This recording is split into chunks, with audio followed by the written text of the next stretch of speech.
Hello there. What's up, guys? Welcome back to Gene Productions after a very long while. Today we're going to be reviewing the semi-brand new Legacy Lightsaber from Galaxy's Edge, the KESTIS Legacy Lightsaber.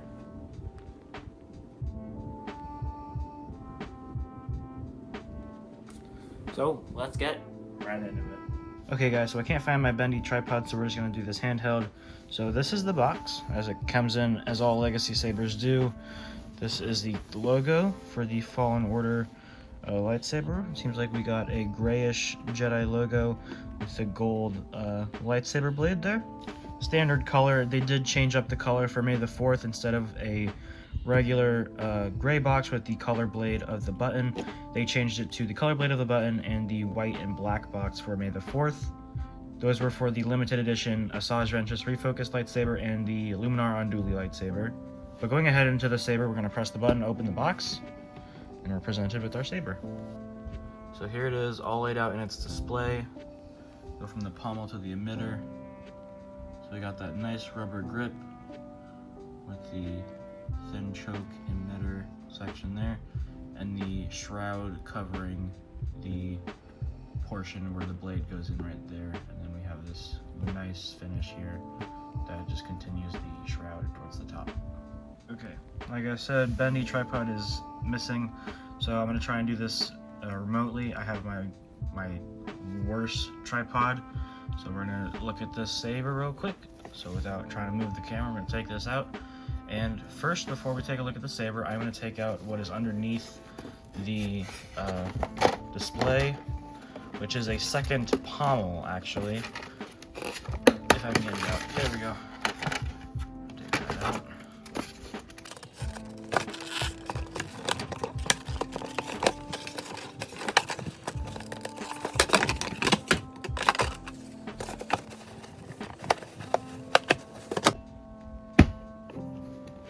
So we're going to get to this section of the pommel later. For now, we're going to take a look at the saber as it is seen in the box. Just ignore where the sticker was, the warning sticker. I have to get some Goo Gone and wipe that off just so that doesn't look like that, but that's not supposed to be on there. As you open the saber stock in the box, it comes with the coupler pommel. It's got its sound wave holes there so you can get the sound out of it, as well as some holes down into the deeper into the pommel. The saber is pretty heavy, I'm not gonna lie, mostly towards the top, because this shroud here is solid aluminum, so it's very top heavy. If you are wondering, this black portion here is like a more of a rubberized grip for you. You got some nice black outlines there towards the activation switch. Now, one thing to note is that this saber does have two control boxes, one here and one there. What you need to note is that the ignition switch is the one opposite from the cover tech wheel. So this one moves up and down, this one does not. We got some nice portions towards the getting closer to the emitter with this black portion there. I already mentioned the cover tech wheel, and we have this brass ring that starts the shroud, which is again solid aluminum. You can see some more detail in there with the wires and all that, and some of the weathering that they did to the saber. Right, putting that saber aside, we're going to take at the pommel that came under the display. This pommel is the story accurate pommel that goes for the saber. This is Jar Tapal's lightsaber, also known as Cal Kestis' lightsaber, because in the story, spoilers for Jedi Fallen Order in case you haven't played that video game, in the story, during the purge of Order 66, Jar Tapal, before his death, gives this lightsaber to his apprentice, Cal Kestis. Now, in the game, Jar Tapal uses this saber as a saber staff, so imagine that, but double it on both ends. During the purge, one of the ends breaks off and is left off with this piece right here, exposing the electronics, the wires, and all that good stuff. But in case you're wondering, this is a rubberized grip, so it is bendable. It's not sharp or anything like that. I can rub it up against my skin and it doesn't cut me, whereas some of the POC Store lightsabers or Ultimate Works lightsabers, as this is a very sharp end, as well as these cables here. So changing out the pommels real quick, we're just going to unscrew this. There we go. We're just going to unscrew this pommel off of the saber. Going over the batteries real quick while we have it saber open. This does take 3 AAA batteries, Going back to our story mode, correct pommel, we are going to screw that into our saber. Trying to focus this on one camera. I'm going to tighten that. One thing I did notice when I was screwing this on one time is that this it acts as a shroud, this portion here, the pommel. So if you turn it too tight, you can actually spin it and take it off. That is a flaw in my opinion, but that is basically your lightsaber.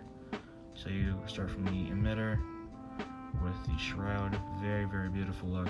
Very like a chrome, like a brushed aluminum finish, as well as the story mode pommel. So that is your saber from Jedi Fallen Order as seen in the game.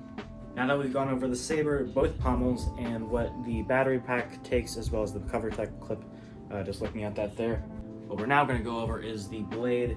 So we're going to insert this. Oh, I always forget this. A lot of people forget this. There is a blade plug, a dust cover in there. I don't know if you can see it on camera. There is a stopper there, so you're going to want to take that out before you could put your blade in. As you can see, your 3 PCB pins right there. Focus. 3 PCB pins, as well as I believe it's 4 set screws that tighten the PCB down into the body of the saber. Recently, I've been learning how to build my own lightsaber. This is my saber right here. I got it from Corbanth. It's an SFBY21, the child lightsaber dark side version. But in case you're wondering what all this terminology is, it is basically what is all the electronics that goes inside your chassis, which goes inside your lightsaber. So the main terminology that I've been using today has been PCB, that just stands for printed circuit board. Obviously, I will be filming a video once I get all the pieces in to build my SFBY21, as well as I'm going to build this saber for Gade. It's an LGT based lightsaber that we never got to film a video review for, but it is an LGT based lightsaber. It had smooth swing, but it wasn't very good, so I weathered the saber, as you can see there. And we're gonna basically transform this into a NeoPixel configuration with a Profi board, more than likely. A lot of terminology that you guys aren't completely ready for. Saber stuff is confusing, I'm starting to realize that. So, once you get everything all set up and get that dust cover off, you're gonna insert your blade. This does have one correct way to go in. Your larger pin there and your smaller pin. You're going to put the saber, you're gonna put the blade into the saber. Oh, got it first try. If it goes in this way and it doesn't go in, you're gonna twist it until you get it to where it pushes in like that. So you can see the black portion there, how it's here. Doesn't go in. You twist it, and once you hear that noise, that's when you know that you're good. Just push down and twist to your left. Yes, almost forgot there. It's been forever since I've done a saber review. All right, so turning off the lights, we're gonna check out the blade and the sound font for this hilt. All right, I just turned down my fan just to make sure that you guys can hear the audio well. So this is the blade color. If you've played Fallen Order, then the blade color is customizable throughout the game. As far as you reach Illum, you can customize the blade color as to orange, pink, yellow, cyan, purple, magenta, and later on, once you've completed the full story, you can unlock red as well. But once you start, and green. I forgot green. Okay, once you start the story off, your default blade color is blue. So let's take a look at that blue color. So here we go.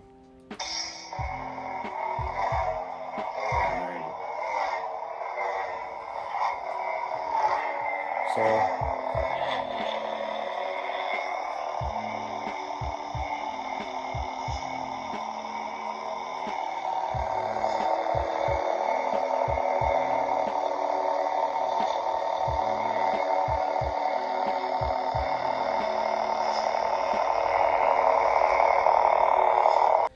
if you played the game, then you realize that Cal's lightsaber has like a certain sound to it that's different from every other lightsaber that we've ever heard before. And I just wanted to show you real quick what a normal lightsaber sounds like versus what the Cal Kestis Jedi Fallen Order lightsaber sounds like. So here I have my original lightsaber that I built from Savi's workshop in 2019. I'm gonna push that in and twist. This has the blue kyber crystal in it, so it's gonna sound exactly the way it should with the blue crystal in there. So 1, 2, 3.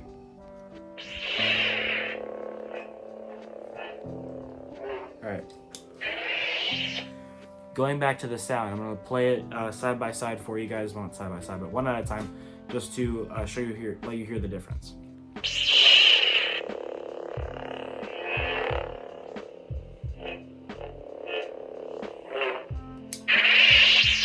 So that was the ignition, deactivation, and all the swings and motion sound effects. Putting that saber aside, going back to our Fallen Order lightsaber, we're going to put the blade in. Proper noise. And then these are the sounds for this saber.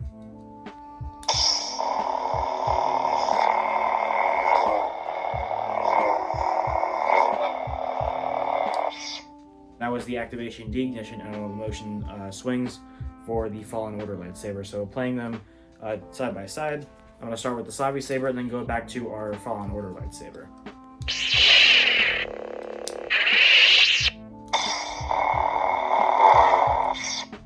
Just as a quick pet peeve for me, when I first opened the saber, ignited it, and then retracted the blade, I noticed how quickly the blade just kind of fades back into the hilt.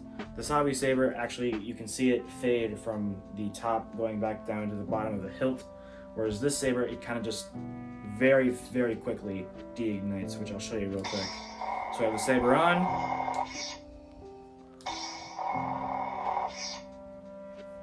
And then here's the Savi lightsaber. As you can see, the blade retract back into the hilt.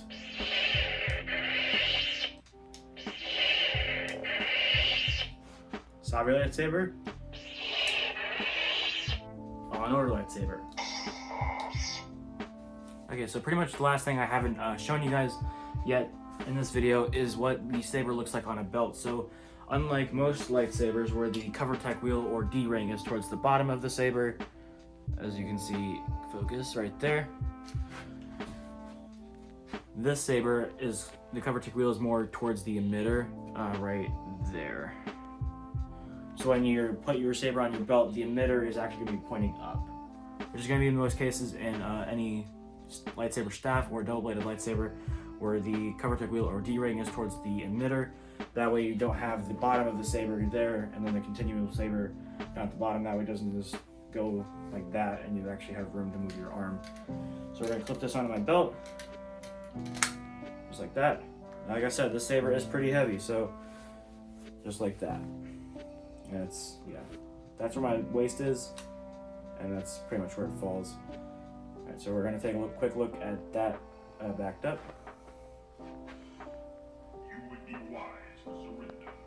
Now just a quick PSA, this is a part 1 to this video because the goal for the next week is to get a second one of these sabers. That way I can take the coupler here and form the lightsaber staff that Jar T'Pol uses in the Order 66 flashback scene, which is later reconstructed in the end towards Fallen Order to make the complete lightsaber. Right now it's just the one, but yeah. Anyways guys, I hope you liked this video. If you did, please leave a like, comment, and subscribe. And always remember, the Force will be with you. Always.